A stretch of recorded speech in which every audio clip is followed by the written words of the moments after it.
Good morning मित्रांनो यशन 31 चॅनलमध्ये आपलं सर्वांचं स्वागत आहे। मित्रांनो, भारत देश हा विविधतेने नटलेला आहे आणि विविधतेमध्ये एकता ही भारत देशाची संस्कृती आहे। भारत देशामध्ये सोन्याचा धूर निघतो। सम्राटाच्या काळामध्ये भारत देशामध्ये सोन्याचा धूर निघत होता, म्हणजे पूर्ण जनता सुखी, समाधानी आणि आनंदाने जीवन जगत होती।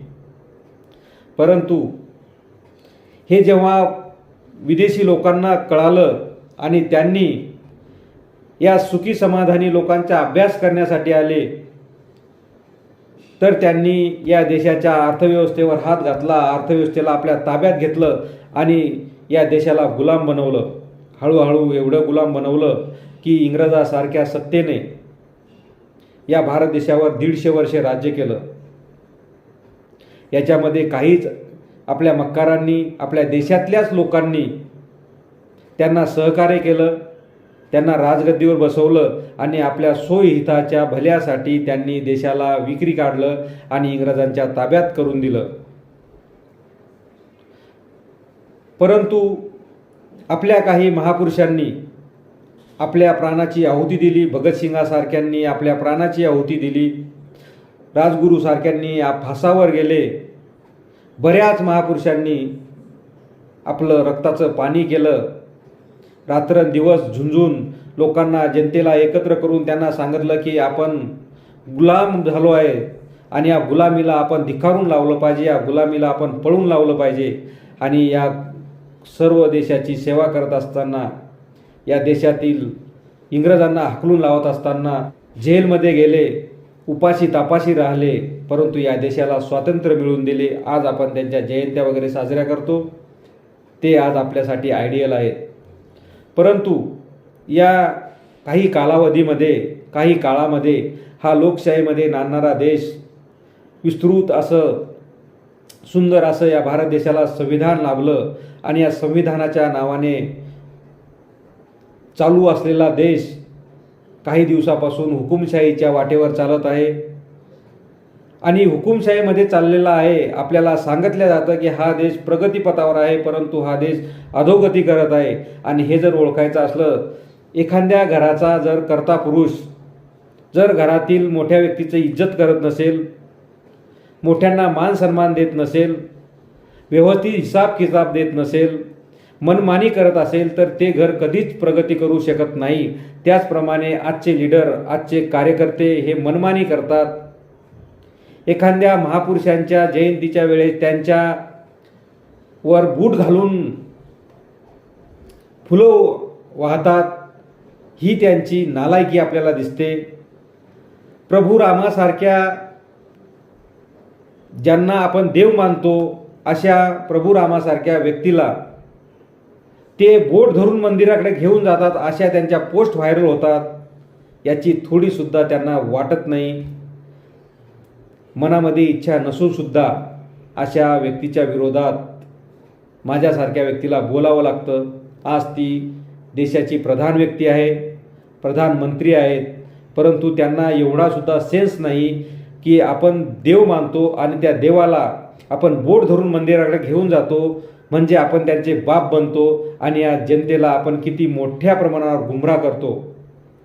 हे अंधभक्तांच्या, आंधळ्या लोकांच्या लक्षात जरी येत नसलं, परंतु जे डोळस आहेत, ज्यांना बुद्धी आहे, ज्यांना खाण्यापिण्याची अक्कल आहे, त्यांनी जरूर याच्यावर कॉमेंट्स केली पाहिजे आणि हा व्हिडिओ एवढा शेअर केला पाहिजे की त्या माणसाला कळलं पाहिजे की माझ्या एका गलतीमुळे मी आज किती मोठी किंमत मोजत आहे। आपण आपल्या मुलाला बोटाला धरून नेतो, बोटाला धरून चालणं शिकवतो आणि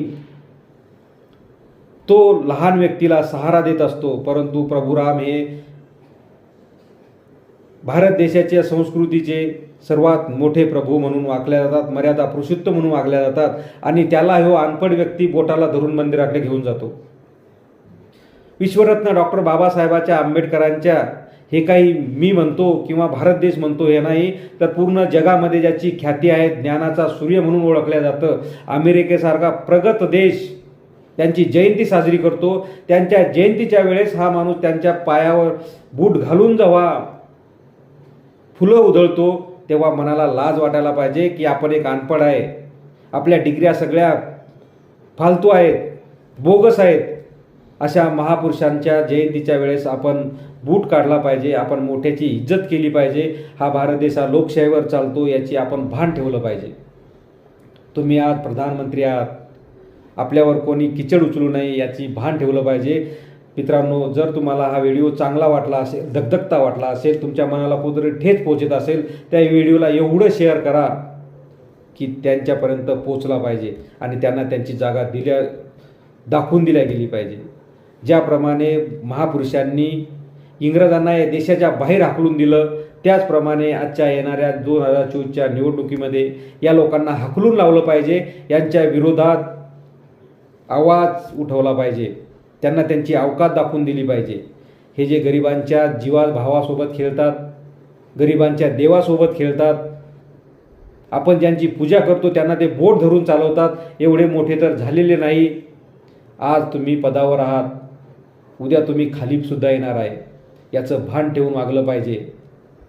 आणि स्वतःला महापुरुष समजल्यापेक्षा लोकांनी आपल्याला महापुरुष म्हटलं पाहिजे, जनतेने आपल्याला सहकार्य केलं पाहिजे. ही जी EVM मशीन तुम्हाला सहकार्य करते, या EVM मशीनच्या भरोश्यावर जे तुम्ही आज करत आहात याची जाणीव त्यांना दाखवून दिली पाहिजे. तर मित्रांनो, खरंच कर दिखाओ कुछ ऐसा कि दुनिया करना चाहे आपके जैसा. उनको सबक सिखाना यही आपने करना है आणि त्यांना त्यांची जागा दाखवून देणं हेच तुम्हाला करायचं आहे. तर तुम्ही खरंच छत्रपती शिवाजी महाराजांचे अनुयायी असाल, प्रभू श्रीरामाचे अनुयायी असाल, तुम्ही विश्वरत्न डॉक्टर बाबासाहेबांचे अनुयायी असाल, तर त्यांना सबक शिकवसाल आणि त्यांना त्यांची जागा दाखवून देसाल. तर पुन्हा एकदा सर्वांचं यशवंत फेस्टिवलमध्ये स्वागत आहे. जय हिंद, जय शिवराय.